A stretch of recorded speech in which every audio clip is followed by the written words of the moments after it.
শুধু সাদিক এগ্রোই নয়, দেশের বিভিন্ন ফার্মেই এই ধরনের পশু লালন পালন হচ্ছে এবং সেগুলো কতটা নজরদারির মধ্যে আছে বা অবৈধভাবে আসা এই পশু পালনের কর্তৃপক্ষের কতটা নজর আছে সেগুলো নিয়ে আমরা কথা বলতে চাই। তবে তার আগে আমরা একটু জেনে নিতে চাই সাদিক এগ্রোর যে অবৈধ স্থাপনা ভেঙেছে ঢাকা উত্তর সিটি কর্পোরেশন, সেখানে আসলে কি ঘটেছে। দুটো বিষয় নিয়ে কথা বলতে আমাদের সঙ্গে যুক্ত আছেন সহকর্মী মনির মিল্লাত তো বটেই এবং আছেন প্রাণী সম্পদ দপ্তরের মহাপরিচালক জনাব রিয়াজুল হক। আপনাদের দুজনকে স্বাগত জানাচ্ছি এবং জনাব রিয়াজুল হক, আপনার কাছে একটু পরে আসছি। তার আগে আমরা একটু জেনে নিতে চাই আজকে যেটা ঘটে গেল। মনির, আপনি কভার করছিলেন সাদিক এগ্রোর যেই ফার্মটা ছিল সেটা অবৈধ স্থাপনার তালিকায় ছিল এবং গুড়িয়ে দেওয়া হলো।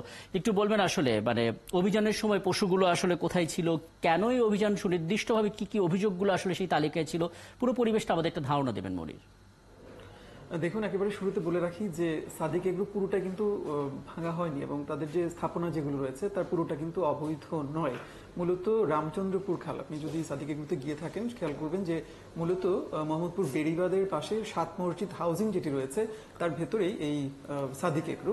এবং ২০১০ সালে যখন এই প্রতিষ্ঠানটি শুরু হয় তখন মোটামুটি ছোট পরিসরে ছিল, কিন্তু আস্তে আস্তে করে ব্যাপ্তি বাড়ে এবং একটা সময় পাশেই যেহেতু রামচন্দ্রপুর খাল, সেই খালের একটা অংশ তারা ভরাট করে ফেলে। এবং আজকে আমরা যেটি দেখলাম যে গত কয়েক বছর ধরে মূলত খালের যে অংশটি তারা ভরাট করেছে সেই জায়গাতে যে শেড করা হয়েছে, মূলত সেই শেড উচ্ছেদ করবার জন্য মূলত আজকের এই অভিযানটি। তবে সিটি কর্পোরেশন বলছে এটি সুনির্দিষ্টভাবে শুধুমাত্র সাদিক এগ্রোর বিরুদ্ধে অভিযান নয়, তাদের খাল উদ্ধারের যে তৎপরতা তার অংশ হিসেবে নিয়মিত কার্যক্রম হিসেবে তারা আজকে সেখানে গিয়েছিলেন এবং সাদিক এগ্রোর যে জায়গাটুকু খালের মধ্যে পড়েছে সেটি তো উচ্ছেদ করা হয়েছে। তার পাশাপাশি আমরা দেখেছি যে খামারের পাশে আরো বেশ কিছু বস্তি ঘর ছিল এবং রিক্সার গ্যারেজ ছিল, সেগুলো কিন্তু সেখান থেকে গুড়িয়ে দেওয়া হয়েছে। আর সকাল থেকে আসলে সেখানকার পরিস্থিতি যদি আপনাকে বলি যে গত রাতেই মূলত এই অভিযানের খবরটি সেখানে পৌঁছে যায় এবং আমরা খবর পেয়েছি যে রাতের মধ্যেই যে অংশটুকু ভাঙা হবে মূলত সেখানকার অনেকগুলো গরু সেখান থেকে সরিয়ে নেওয়া হয়। আজকে আমরা যাওয়ার পর দেখলাম যে তাদের অফিসের পাশে ছাগলের একটি শেড এবং তার পাশে গরুর একটি শেড।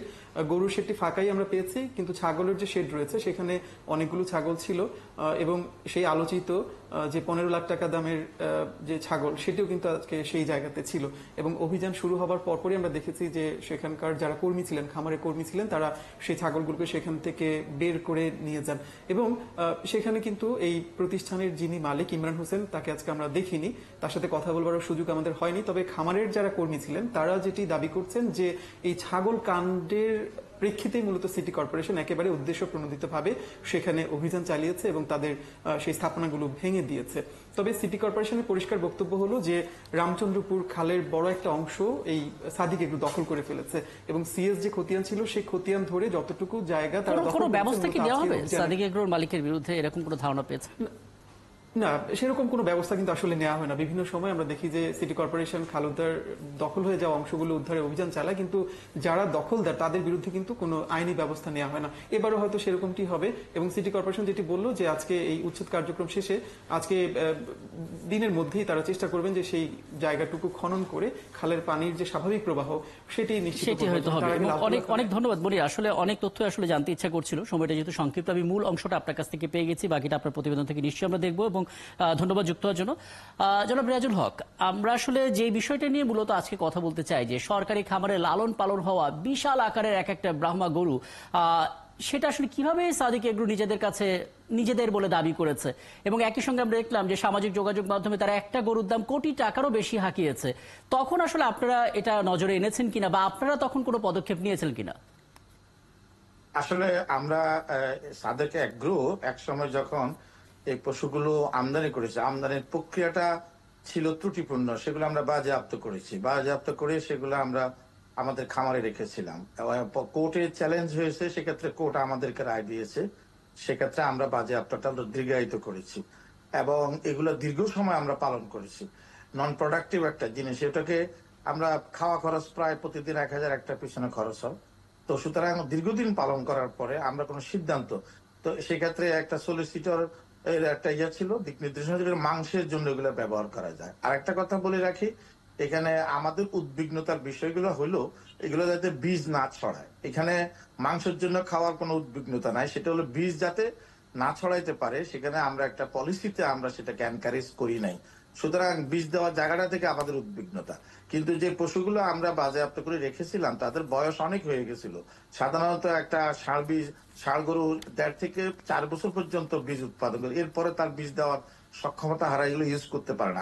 আমরা যে ষাঁড় গরু বাজেয়াপ্ত করে রেখেছিলাম, আমাদের কাছে রাখা এবং যে সময় এনেছিলাম সে সময় বয়স যোগ করলে এগুলো 5 বছর পেরিয়ে গিয়েছে। তো সেই দৃষ্টিকোণ থেকে প্রতিদিন এগুলোকে খাওয়াতে হচ্ছে।